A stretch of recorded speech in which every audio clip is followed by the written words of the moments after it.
Hello, I'm Nathan Judah. I'm here with Wolves reporter Tim Spiers. Tim, Watford 3, Wolves 2 after extra time. Don't know, words fail me really. Absolutely devastating. Could be a short video. Could be a very short video. Yeah, we're both pretty down, aren't we? It's hard to sum it up really. There's no way of dressing it up at all. It's the most heartbreaking manner of a defeat. You're right. It's the manner, isn't it? That you could imagine. 2-0 up, Wolves just don't blow leads away. And 2-0 up, they were cruising. You know, they were already starting to sit deep at that stage, which is ultimately what cost them. However, they were still looking like getting a third, I thought. Absolutely. Best period of play, really, when they were 2 up. Yeah, Jota and Jimenez on fire. And then, like I said, they were already kind of sat deep at this stage, inviting a bit of pressure on. And Watford just took the initiative and ran with it. And you've got to applaud them for their phenomenal comeback. Phenomenal. But equally, Wolves have thrown it away. Mm-hmm. There's no other way of looking at it. Best chance to win the FA Cup in decades, even in years to come. You know, we hope this is the first of many of these occasions for Wolves, but they'll never have a better chance, at least, of getting to the final. And they're 180 seconds away from doing it, and they've literally thrown it away. It's exactly right what you say. 2-0 up, 11 minutes left. They just don't. They don't do it. They don't. And I still wouldn't say that they capitulated, and I still don't think it's a day to throw around accusations, and there's no villains here. You know, even Dendoncker with a penalty, these things happen. It's just a lot of little things kind of transpired and came together to produce this. Well, I mean, it's an absolutely cracking game. Not that it's any consolation to anyone associated with Wolverhampton Wanderers, but it was a phenomenal match. And two closely matched teams. I mean, even when Wolves were 1-0 up at half time, Watford were the better team. Wolves scored against the run of play, and you've got to say fair play to Watford. You know, I thought they deserved it. It was a cracking game, and Wolves, you know, quarter-final was, a lot of players said it was the best win of their career, one of the best days I've ever seen at Molineux ever, and this is the opposite, and that's just football, isn't it? Absolutely. 2-0 though, and 2 cracking goals from Doc and Raul as well. Yeah, it was looking so good. They looked in control. The first one, against the run of play, Doc, the cup man, gorgeous ball from lovely Diego. little header, and Jota, who was probably my man of the match, put it on plate for him, and then, like I said, it was sort of against the run of play, and Watford had their chances. You know, if Andre Gray had his shooting boots on, then it could have been them that were ahead at half time. But Wolves just kept going second half, and always had that threat when they got in decent areas. And I mean, Jimenez's goal. Oh, superb! Yeah. It's so sad that hasn't won the game. I know. It was a goal to grace any game at Wembley. Celebration of the day, though. Yeah. The old Sin Cara mask. Yeah, absolutely. It was just a phenomenal football goal from Wolves' superhero with a mask, and that should have been it. That should have been it. But it's a conundrum, isn't it? You're 2-0 up in the biggest game of the season. What do you do? Stick or twist. Do you carry on what you're doing, or do you try and protect that lead? And really, they've gone for the latter. Like I said, they did have a couple of opportunities going forward, but yeah, eventually they've got deeper and deeper, and Watford just kept knocking at that door, and eventually they managed to get the second. Absolutely, and you know, there's been some great substitute appearances in FA Cup history. Del Feo coming on and actually getting subbed himself in the end with an injury, but 2 fantastic goals. The first one was superb. Hey, and you know what? Here's the difference. I think I said before the game that you look at the 2 benches, and Wolves have got more match winners there, but Del Feo has proved to be a difference, and the guys that came on for Wolves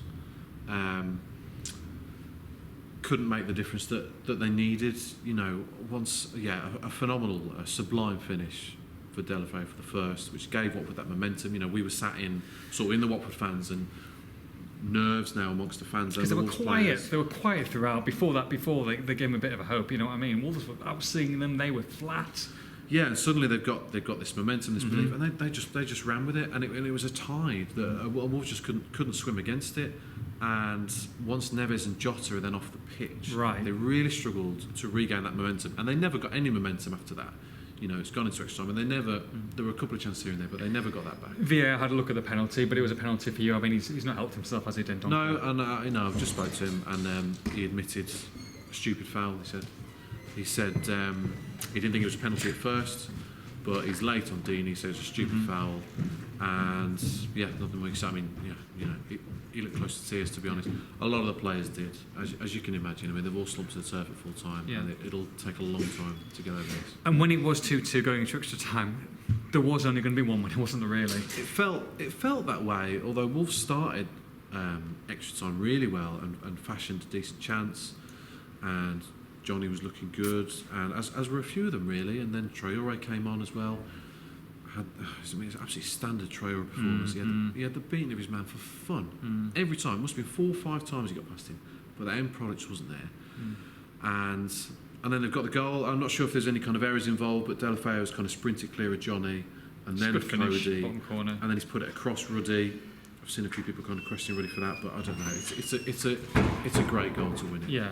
And I wouldn't really point your finger at it, I don't think. No, I mean, a few people pointing fingers at the substitutions. You know, I mean, I guess if Wolves finish and they wrap it up 2-1, then no one says anything about it, does it? Totally. You know? But yeah, really hard. But in hindsight, you end the game with Moutinho and Neves Jota out of it, and Jota out of it, and then Doncassation midfield 2 and 3-4-3, which hasn't worked for Wolves for a while, really. However, Traore was in his best position and making a lot of ground on that right hand side, and he was a good outlet. And Cav. Oh. Cav. Wow. It didn't look like the chance was coming. I thought it was gone. It was all over. And then he suddenly, I can't remember the build-up, but he's just found himself free in the box. But yeah, breaks free, yeah. And he loves this roll thing he does, where he puts his studs over the ball. I remember he scored a goal at Reading, a phenomenal, beautiful goal last season, and he's tried it another couple of times. Just shoot. Yeah. Just shoot. Again, it's hindsight. If he rounds the keeper with a roll and sticks it in, you're saying, wow, coolness personified, what a player. But you've just got to shoot. You've got to shoot, and you can see the frustration with Nuno kicking the water bottles. Yeah, he shot twice at the water bottles and scored on both occasions. Well, yeah, that's what he needed his player to do, wasn't it? Yeah, like I said, didn't see that chance coming, but it was a golden opportunity. To take it to penalties, and then all of a sudden Wolves have got the momentum again, and maybe you'd fancy them, but it just wasn't to be. Look, a lot of people saying, and quite rightly so, that look where they've come, and it's been an incredible season. Would have taken this. It's still out to hurt, isn't it? Because it is gutting. It's going to take a while to get over it. It hurts. It hurts a lot. It hurts more than anything can, I think, in football terms. Doesn't get any more heartbreaking for this club, and because it was such. I think everybody kind of thought name on the trophy this year, and we spent a lot of time with the fans before the game, and such optimism and confidence and excitement at what was to come. Yeah, and kind of quiet confidence really that it was. I think everybody knew the threat that Watford posed, but they thought that Wolves, if they played to their best, would win. You've got to say they didn't play to their best today. No, they didn't. Look, got to turn around now. They're at Southampton. It's going to be. I mean, that's. To go from an FA Cup semi-final to Southampton at St Mary's is going to be a bit different, but they've got to get themselves up. There's still 7th place up for grabs. They need Man City do them a favour now in this FA Cup final, and if they do, Wolves have got a fantastic chance of playing European football next season. Of course, that's the way they're going to look at it. It could be if Watford win the Cup, season over today. Season's finished today, but obviously we won't know that until the Premier League season's finished. No. So Wolves have got to regroup. Finish 7th, do themselves justice, finish the season as it's gone so far. It's been a special season, and they've got to finish it off in a special way by finishing 7th. Best of the rest. It'll be a tough ask to rouse themselves from this point. It really will. They've got a week now before Southampton away. Southampton will fight at St Mary's, and Wolves have got to fight as well. Can't feel sorry for themselves for too long. They'll lick their wounds for a few days, but they've got to get back on it. Nuno won't allow them to feel sorry for themselves. And there's still something to play for. If they end up in Europe this season, it would be a lovely way to finish the season. It's not going to be the fairy tale that we all hoped for, but that's what they've got to do now. They can't let the season peter out and finish 11th, 12th. That would be a real shame, really, to let it peter out. I don't think they will, but it's going to be a big ask to get themselves up from here, of course. Merlot, Rioja, Pinot, all of the above. Win or lose on the booze, mate. Watford 3, Wolves 2 for all the post-match reaction. Make sure you log on to expressandstar.com.